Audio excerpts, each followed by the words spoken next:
नमस्कार, मैं हूं मनीषा सिन्हा और आप देख रहे हैं परिवर्तन। आपको बता दें कि जल जंगल जमीन के लिए जो ग्रामीणों का संघर्ष है वो हमेशा होते रहा है और उसी के सिलसिले में आज अंबिकापुर आए हुए हैं ग्रामीण। कई जगहों से ग्रामीण गांव से ग्रामीण आए हुए हैं और उनसे भी बात करेंगे कि उनका क्या आगे का कार्यक्रम है और क्या करने वाले। हमारी बात सुने और अपना जवाब दें। अपना परिचय बता दीजिए। यहाँ पे जो लड़ाई चल रहा है यहाँ आम सभा का जो आयोजन किया गया था उसमें क्या? देखिए, पूरे सरगुजा संभाग के अंदर संवैधानिक पैसा वन अधिकार कानूनों का उल्लंघन करके ग्राम सभाओं के अधिकारों को कुचलकर पूंजीपतियों के लिए जंगल जमीन सौंपा जा रहा है। जिस पैमाने पे खनन परियोजनाएं इस प्रदेश में आ रही हैं, ना यहाँ का पर्यावरण बचने वाला है, ना लोगों की आजीविका बचने वाली है। और इसीलिए अब देख रहे हैं कि पिछले कई वर्षों से हस्तियों के लोग 15 सालों से लोग लड़ रहे हैं, 5 साल से लोग ढलना कर रहे हैं कि भैया फल ग्राम सभा, उसके बाद भी जमीन अधिग्रहण हो रहा है, खदान चल रही है। अंततः ये निर्णय हुआ कि सारे आंदोलन एक साथ सामूहिक रूप से आएंगे और अपनी बात रखेंगे कि आदिवासियों के संवैधानिक अधिकारों को कुचलना बंद करिए। तो शासन प्रशासन है, उसका कार्य है अडानी के प्रति नहीं बल्कि जनता के प्रति, जनता के लिए काम करेगा। जिस तरह से परसा में घटना हुई है, अगर ऐसी घटना दोबारा होने की देखिए, पलसा क्या पूरे छत्तीसगढ़ के अंदर या तो बिना ग्राम सभाओं के भूमि अधिग्रहण हो रहा है या ग्राम सभाओं के फर्जी प्रस्ताव बनाए जा रहे हैं। ये बैठे अनुसूचित जनजाति आयोग के अध्यक्ष, इन्होंने जांच करके ये कहा कि जो ग्राम सभा के प्रस्ताव कूटरचित है, उसके बावजूद भी बेशर्मी के साथ पुलिस बल लगा के और पेड़ों की कटाई हो रही है। तो अब समझिए कि जो सरगुजा है, इस सरगुजा के अंदर कानून का राज नहीं है, सरगुजा के अंदर अडानी का राज चल रहा है। और ये इससे बड़ी दुखद स्थिति क्या है ना? ये जनता है भाई, जो अधिकारी उनके सेवक हैं, तो जनता बैठी और अधिकारी आने तैयार नहीं है। अभी क्या लग रहा है? अभी क्या नहीं, हम तो आए हैं शांतिपूर्ण ज्ञापन देने आए हैं, अधिकारी ज्ञापन दें और हमारी मांगों पर पुनर्विचार करते हैं। लग रहा है कि बाहर निकल के आएंगे क्यों नहीं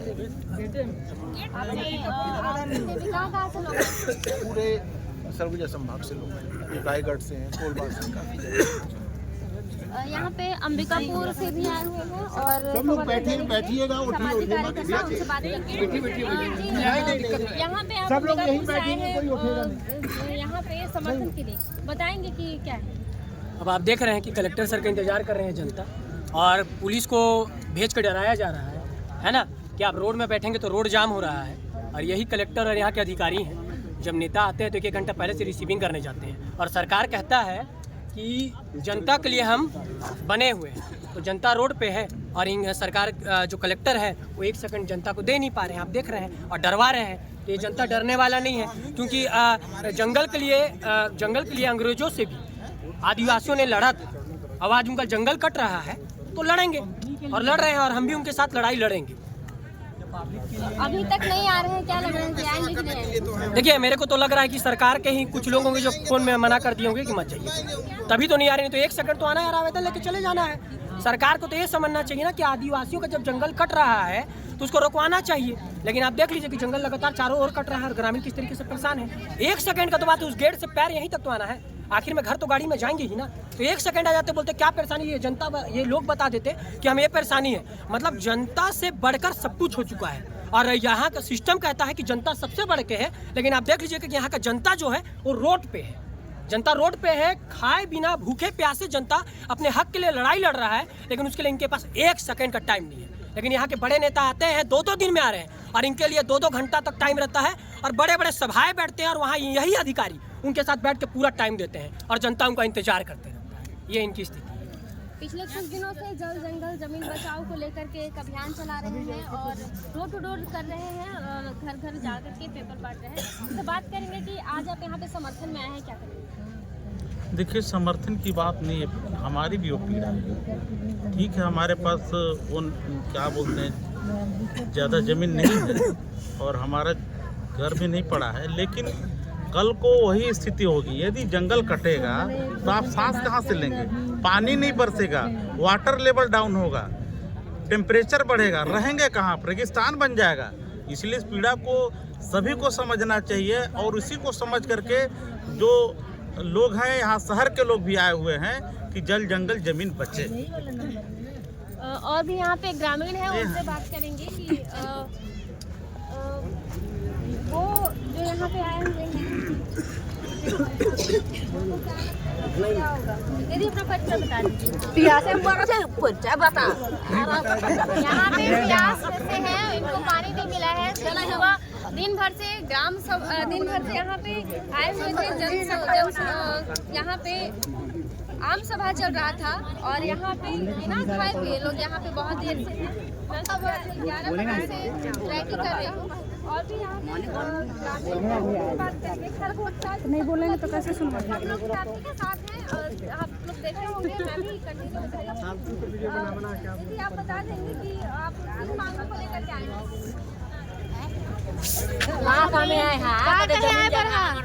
हम जमीन नहीं दे, जमीन कर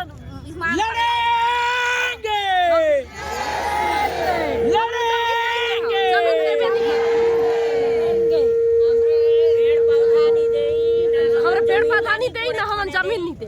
हमार लड़का छुआवन कहाँ जाही, हमार लड़का छुआवन कहाँ जाही। आप लोग कहाँ से आए? प्रतापपुर कनक नगर से। अभी अगर ये बार बार जिस तरह से हो रहा है, जिस तरह शासन आप लोग के ऊपर जबरदस्ती कर रही है एक तरह से, तो क्या करेंगे आप लोग? जबरदस्ती नहीं करेंगे, हम सब देपे नहीं करेंगे। आगे क्या करेंगे? हम देपे नहीं करब, जमीन नहीं दे, चाहे जैसा हो जाए, हम जमीन देपे नहीं करब। हम लड़का छुआ कहाँ जाही, नाच नतरा कहाँ जाही।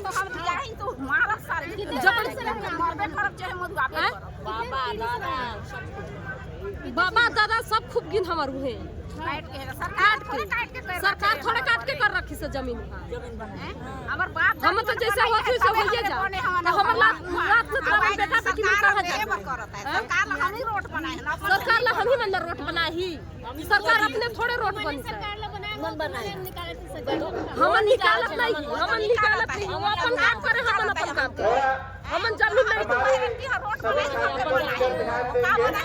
हम जमीन दे चाउर झिंडे हैं, पैसा मरते हैं, हम करना क्या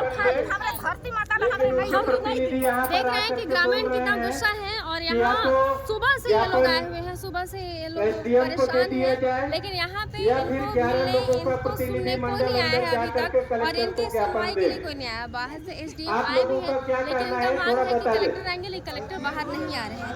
तो अभी क्या होता है आगे देखते हैं और वीडियो के माध्यम से हम और आपको आगे बताते रहेंगे। अब कुछ सामाजिक कार्यकर्ताओं और समूहों के द्वारा हस्तक्षेप में वृक्ष की कटाई और खनन इनको लेकर अपनी मांगों के समर्थन में आज यहाँ पर उनके द्वारा अपनी मांग रखी जा रही है।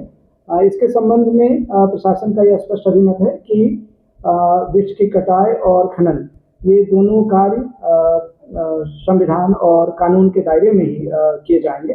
अगर कानून के उल्लंघन की कहीं से भी कोई शिकायत प्राप्त होती है तो नियमानुसार कार्रवाई। कई लोगों को मुआवजा नहीं मिला है सर, तो इस बारे में आपका क्या कहना है? व्यक्ति विशेष की शिकायत आने पर बिल्कुल उसके परीक्षण, उसके प्रकरण की जांच करवाई जाएगी और उनका अगर कोई भी मुआवजा शासन के नियमानुसार लंबित रहता है तो बिल्कुल उनको परिणाम स्वरूप जो है, जिस तरह से आप देखे होंगे कि मेरा खदान में जिस तरह से पत्थरबाजी हुई उसी का परिणाम था, तो उसको आप किस नजरिए से देखते हैं और आपके आने के बाद में किस तरह से उस पर सुधार आएगी? खनन के संबंध में शासन के जो नियम हैं उन नियमों के तहत खनन प्रक्रिया करवाई जाती है और उन्हीं नियमों का पालन आगे भी किया जाएगा।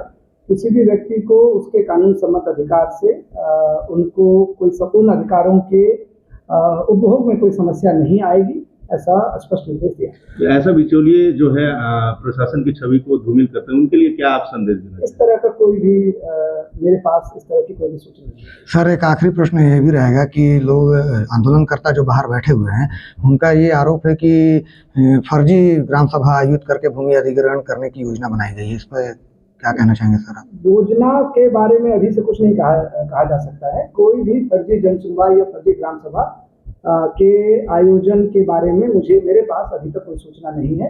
आगे जो भी कार्रवाई की जाएगी वो कानून के अधीन ही है। आंदोलनकारी का कहना है कि कलेक्टर साहब जब तक नहीं आएंगे हम अपना ज्ञापन नहीं देंगे और कलेक्टर साहब को यहाँ चलकर आना पड़ेगा। ज्ञापन देने के लिए जो एसडीएम है उनको अधिकृत किया गया है और एसडीएम साहब जाके वहाँ पर उनसे कलेक्टर साहब वहाँ पर एसडीएम साहब उपस्थित हैं, उनसे बात भी नहीं लेना चाहते हैं। उनका स्पष्ट तौर साहब उनसे ज्ञापन लेंगे पर जी नहीं ठीक बोले सर, थैंक यू।